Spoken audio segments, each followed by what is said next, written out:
ఈరోజు మనం ఒక కామన్ టాపిక్ మాట్లాడదాం. రోడ్డు మీద వెళ్తుంటే ఎవరికో ఇంజరీ కావడం, లేదంటే మన ఇంట్లో వాళ్ళ కింద పడి ఏదైనా ఫ్రాక్చర్ లాంటిది అనిపించడం జరిగినప్పుడు మనం ఫస్ట్ థింగ్ ఏం చేయాలి? చాలామంది ఏదో లాగడం, మసాజ్ చేయడం ఇట్లాంటివన్నీ చేస్తుంటారు. ప్లీజ్ దయచేసి అలాంటివి ఏది చేయకండి.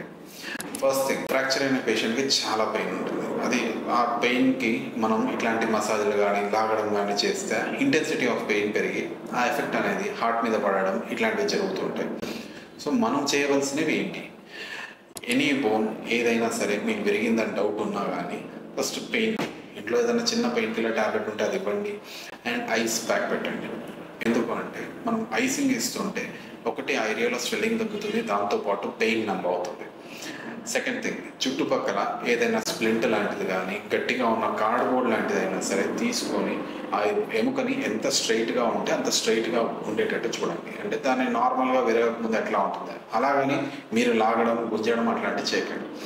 దాన్ని ఇమ్మొబిలైజ్ చేయాలి. అంటే విరిగిపోయింది అనే డౌట్ ఉన్న దాన్ని కదలకుండా అటు ఇటు ఊగకుండా మాత్రమే చేయాలి. అండ్ దాంతోపాటు మీరు హాస్పిటల్కి తీసుకురావడానికి చాలా దూరం ఉంది అంటే మీ సొంత వెహికల్స్ కన్నా అంబులెన్స్ ప్రిఫర్ చేయండి. ఎందుకంటే అంబులెన్స్ మీ ఇంటికి వచ్చినప్పుడు అట్లీస్ట్ ఒక ట్రైన్డ్ ప్రొఫెషనల్ అనే అతను మీ ఇంటికి వస్తాడు. తను ఎలా తీసుకురావాలి అనేది గైడెన్స్ ఇస్తాడు. ఈ ట్రాన్సిట్లో కూడా అదర్ ఇంజురీస్ ఏదన్నా మనం నెగ్లెక్ట్ చేసిన ఇంజురీస్ ఏదైనా ఉన్నా అని ఈ కెన్ గైడ్ యూ. ఒక system. And most important thing, local massage చేయించడం ఇట్లాంటివి చేయకూడదు.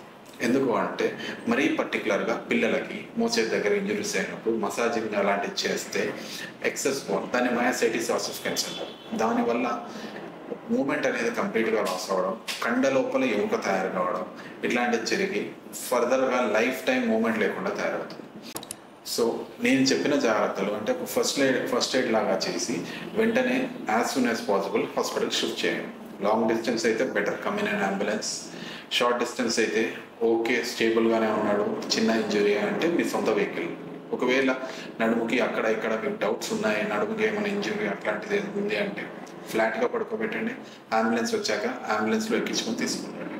Thank you.